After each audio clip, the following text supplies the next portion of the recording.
Bonjour, bienvenue à 3Dsoft. Ce tutoriel va faire une démonstration de 3D une prise en main. J'ai cliqué sur l'exécutable du logiciel qui m'a ouvert cette fenêtre et me propose le dernier dossier que j'ai ouvert. Pourquoi pas? Vous pourrez bien sûr en choisir un autre en cliquant ici sur le bouton Ouvrir.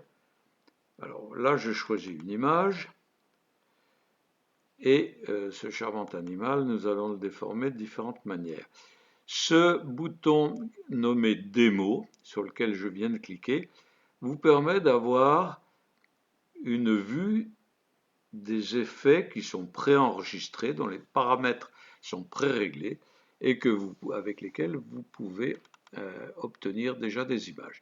J'ai cliqué sur le premier, qui donne une image en relief, car c'était le but de ce logiciel nommé 3D. 3D Style en l'occurrence. Pour chacun des effets que vous pouvez choisir, 3D vous offre une fenêtre de réglage de ces différents paramètres. Par exemple, ici, vous pouvez approfondir, donner un relief plus profond, vous pouvez le faire avancer ou reculer l'animal en question en cliquant sur ce deuxième bouton. Chaque fois, je ne m'appesantirai pas pour l'instant sur le réglage de tous ces paramètres d'un effet à l'autre, mais sachez que vous pouvez jouer avec tous les boutons qui sont à votre disposition. Allons voir un deuxième effet, celui-là par exemple, qui est un effet de torsion, qui se nomme élastique. Vous pouvez déformer cette image en cliquant sur ce bouton de centrage. Par exemple, l'image s'enroule autour de ce bouton, autour du point sur lequel vous cliquez, et vous obtenez différentes images de ce brave animal qui n'est pas à son avantage, je crains. Vous pouvez aussi changer la couleur en utilisant la couleur du cadre, par exemple en utilisant cette pipette, ou en fabriquant vos couleurs vous-même. Voici couleur 1, etc.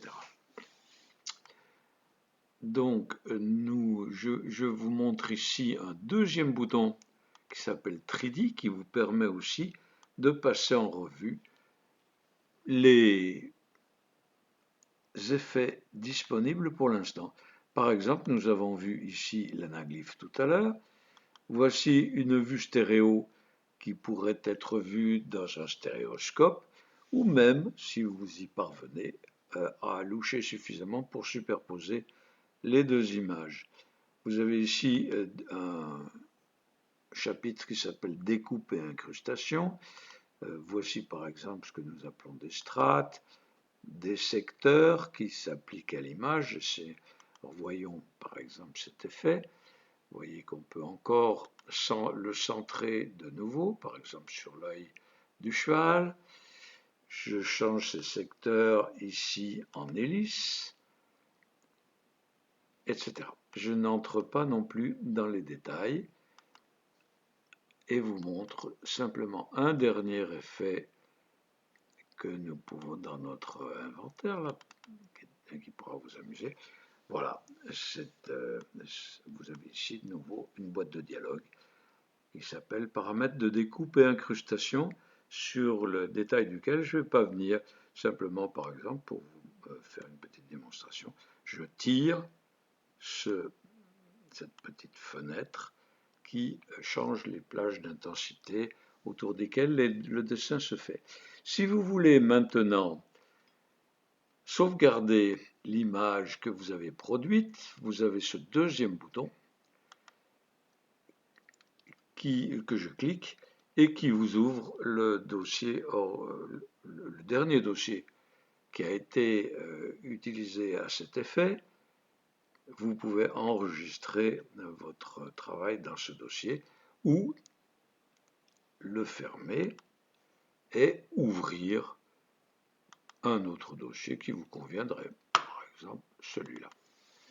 celui du départ qui devrait s'afficher. Voilà. Ce sera tout pour l'instant. Je vous remercie de votre attention.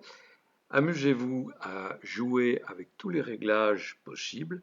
Vous verrez les multiples possibilités de ce logiciel et nous reviendrons en détail sur des démos pour les différents effets.